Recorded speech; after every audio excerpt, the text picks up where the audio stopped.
अगर आपकी शाम बनारस के घाटों पे गंगा नदी के किनारे नहीं बीती है, तो आपको जल्द से जल्द अपने ट्रैवल बकेट लिस्ट में इसको डालना चाहिए। एक मनमोहक दृश्य, एक ऐसा दृश्य जो कि आपके जीवन में जितनी भी समस्याएं हैं, उन समस्याओं को दूर कर देता है। और बगल में ही काशी विश्वनाथ का टेम्पल, जो आपको एक अलग तरह का सुकून देता है।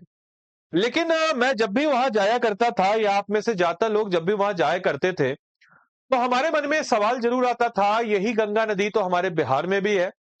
क्या यहाँ पे कुछ वैसा नहीं हो सकता है? क्या यहाँ पे वो शांति नहीं मिल सकती है? क्या यहाँ पे ऐसी कोई आरती नहीं हो सकती है जैसा भव्य तरीके से आरती बनारस के घाटों पे हुआ करते हैं? तो दोस्तों, अब उसी क्रम में हमारा राज्य भी आगे बढ़ चल रहा है। जहां पे हम बात करें तो बनारस की तरह गंगा महाआरती अब बिहार में भी, और इन दो घाटों को पहले पायलट प्रोजेक्ट के रूप में या एज ए टेंडर के रूप में दिया जा रहा है। और after successful of these things, उस प्रकार के एक बड़े लेवल पे इवेंट जो है वो हमारे बिहार के अन्य घाटों पे भी होगा। तो नमस्कार है आप सभी लोगों को, मेरा नाम है आदित्य वैभव, और करता हूं आप सभी लोगों का तहे दिल से स्वागत आप सबके अपने चैनल बीपीएससी स्टडी आईक्यू पे। दोस्तों, इस प्रकार के आयोजन से ना सिर्फ श्रद्धा, बल्कि हम कह सकते हैं कि इकोनॉमिकल पॉइंट ऑफ व्यू से भी बहुत ज्यादा बढ़ोतरी होती है। इसका बेस्ट एग्जांपल आप पटना में देख सकते हैं, जहां पे दीघा, जो पटना का एरिया है, जहां पे एक जबरदस्त फूड कॉरिडोर बन गया आज के डेट में। आई थिंक दीघा ही उसको कहते हैं, if I am not wrong, I am not from Patna. तो बेसिकली मैं नॉर्थ बिहार से हूं, तो साउथ बिहार का ज्यादा आइडिया नहीं, पटना में कम गया हूं, इसीलिए वो दीघा वाला जो है, आप करेक्ट कीजिएगा अगर मैं गलत होऊंगा तो वहां पे बेसिकली आप देखिएगा, you will find it out कि it's long a food chain that will boost the economy. और ये सिर्फ एक रिलीजियस पॉइंट नहीं है, it will boost, surely boost the economy. और उसी क्रम में बनारस की तर्ज पर महाआरती अब बिहार में, यानी कि बनारस की तर्ज पर अब बिहार में घाटों पर भी भव्य गंगा महाआरती का आयोजन किया जाएगा। प्रथम चरण में पटना के दो प्रमुख घाटों का चयन हुआ है, और इसके लिए टेंडर प्रक्रिया जो है उसको भी शुरू कर दी गई है। अब इस सफलता के बाद राज्य के अन्य जिलों के गंगा घाटों पर भी इसे विस्तार देने की योजना जो है यह बताई जा रही है।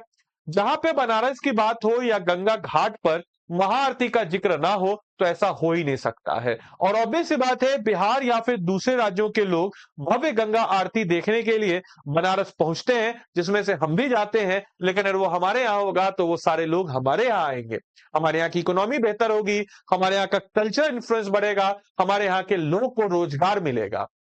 ऐसे में अब बिहार में भी कुछ ऐसा ही नजारा देखने को मिल रहा है। बिहार के बनारस की तरह ही गंगा में महाआरती की जाएगी।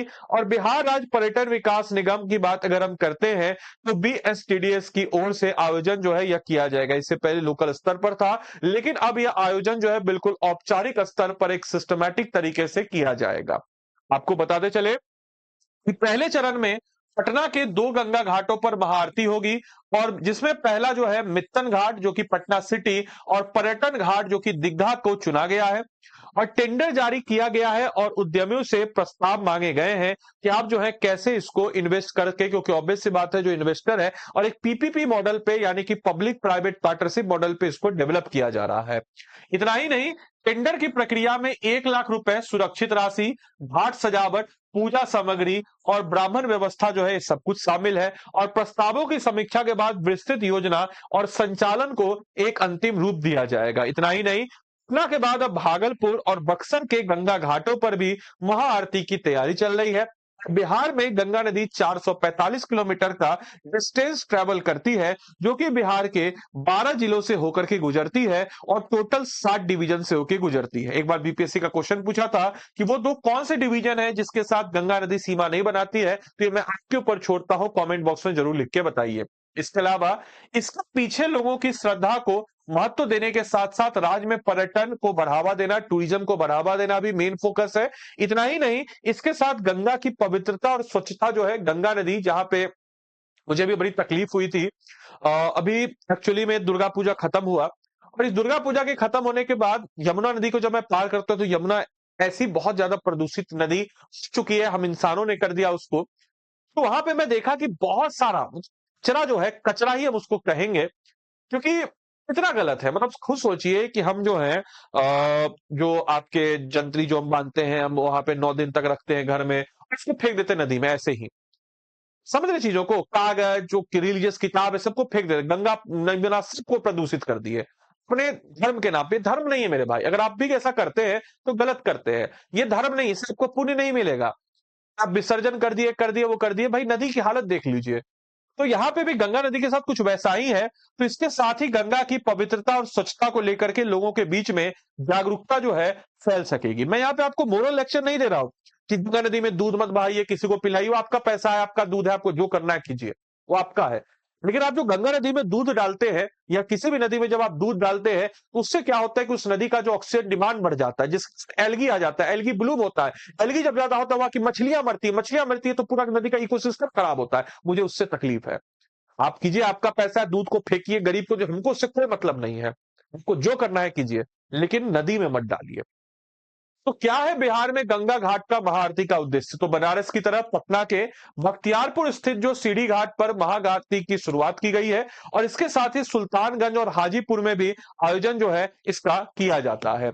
इसके अलावा आप लोग के लिए आज का एमसीक्यू का क्वेश्चन है कि बिहार में गंगा महाआरती का आयोजन किस संस्थान के द्वारा किया जाएगा? अपना उत्तर कमेंट बॉक्स में लिख के बताएं। और आप में से कोई भी जन अगर मुझसे इस प्रकार से बिहार के करंट अफेयर्स और स्टैटिक को मिला करके और बीपीएससी एग्जाम की तैयारी करना चाहते हैं और मुझसे पढ़ना चाहते हैं, तो 72वीं बीपीएससी के लिए डेडिकेटेड एक आपका प्रीलिम्स बैच है। 72वीं बीपीएससी के लिए डेडिकेटेड ये प्रीलिम्स बैच की बात जब हम करते हैं, इस बैच में आपको 400 प्लस घंटे की लाइव क्लासेस में हम लोग हमारे पूरे के पूरे टॉपिक्स को कवर अप कराएंगे। मेरे भाई आपको बताते चलें, इस टॉपिक्स में अगर हम बात करते हैं तो सारे सब्जेक्ट को कवर अप कराया जाएगा, और 350 मेन टॉपिक और 750 छोटे बड़े सारे टॉपिक्स को अच्छे से कवर अप कराया जाएगा। 72वीं बीपीएससी का मंथली करंट अफेयर्स इसमें आपको मिलता है, क्रक्स नोट आपको हिंदी इंग्लिश दोनों का मिलता है, करंट अफेयर्स सेशन और unlimited access to recorded classes. ऐसे मेरे भाई बहन या फिर जो हाउस हस्बैंड हाउस वाइफ या फिर वर्किंग है, वो लोग लाइव क्लास को नहीं देख पाएंगे तो रिकॉर्डेड क्लास देखिएगा। रिकॉर्डेड क्लास में कोई डाउट हो तो आप मैं हूं आपके लिए मेंटरशिप, आप मेरा मेंटरशिप कोड है आदि लाइव, आप आदि लाइव कोड लगा के इस बैच में एनरोल कर लीजिएगा। ये मेरा नंबर है 8789847319। आप ये मेरा नंबर है, आप इस पे मैसेज कर दीजिएगा हमको कोड लगा करके, और आपका कोई भी डाउट होगा अगर कोर्स में तो हम आपको उसको रिजॉल्व करेंगे। इनकेस अगर वो डाउट फोन पे नहीं हो पाए तो आपको जूम को हम गूगल मीट या जूम मीट के साथ करके संडे को हम कर देंगे। मंथली वाइड टेस्ट इवोल्यूशन 100 का target plan, full length test series, sectional test series, one on mentorship, current affairs test, faculty का रेगुलर सेशन, ये सब कुछ जो है इसमें आपको मिल जाता है। तो मेरे भाई इस क्लास की पीडीएफ को इस टेलीग्राम ग्रुप पे नजर आएगा, मेरे द्वारा प्रोवाइड किया गया जो भी स्टेटमेंट यहां मिलता है। आप चाहें तो हमारी टीम भी है 9289996924, इस नंबर पे आप कॉल करके बोल दीजिएगा कि आपको क्या चाहिए। तो आदित्य सर का मेंटरशिप चाहिए, इस चीज को आप मेंशन कर दीजिएगा। तो बाकी आपकी मर्जी। बाकी आपको अगर इस कोर्स में इनरोल करना है तो कैसे इनरोल करेंगे मेरे भाई? तो स्टडी आईक्यू के ऐप या वेबसाइट जो भी आपको सहूलियत लगे इसमें आप चले जाएंगे। स्टडी आईक्यू के ऐप या वेबसाइट पर जब आप चले जाते हैं, तो स्टडी आईक्यू के ऐप या वेबसाइट पर जब आप चले जाते हैं तो यहाँ पे आप स्टेट पीसेस पे जाएंगे। स्टेट पीसेस में आप क्या करेंगे तो बिहार पे जाएंगे। बिहार पे जाने के बाद आप क्या करेंगे तो 72nd बीपीएससी प्रीलिम्स का ये बैच है, इस पे आप चले जाएंगे। इस पे जाने के बाद बाय नाउ पे जाएंगे। बाय नाउ पे जो भी आपको सहूलियत सही लगे, गोल्ड या प्लेटिनम जो भी आपको बैच सही लगे, यहाँ पे आप जाएंगे। यहाँ पे आप क्या करेंगे तो ADILIV आदि लाइव कोड लगाएंगे। आदि लाइव कोड लगा के आप देख सकते हैं कि 3200 रुपए आपका फी हो जाता है। तो आदि लाइव कोड ही लगाएंगे। आज से मैं मॉडर्न हिस्ट्री इसमें शुरू कर रहा हूं, तो आदि लाइव कोड लगा के आप इस बैच में एनरोल करके अपनी तैयारी को मजबूती प्रदान कर सकते हैं। तो चलिए मिलते हैं अगले सेशन में, तब तक के लिए सारे बच्चों को bye bye, take care, thank you and thanks for joining this session. I hope कि आपको सेशन अच्छा लगा और आपने सेशन को अच्छे से एंजॉय किया हो। Thank you.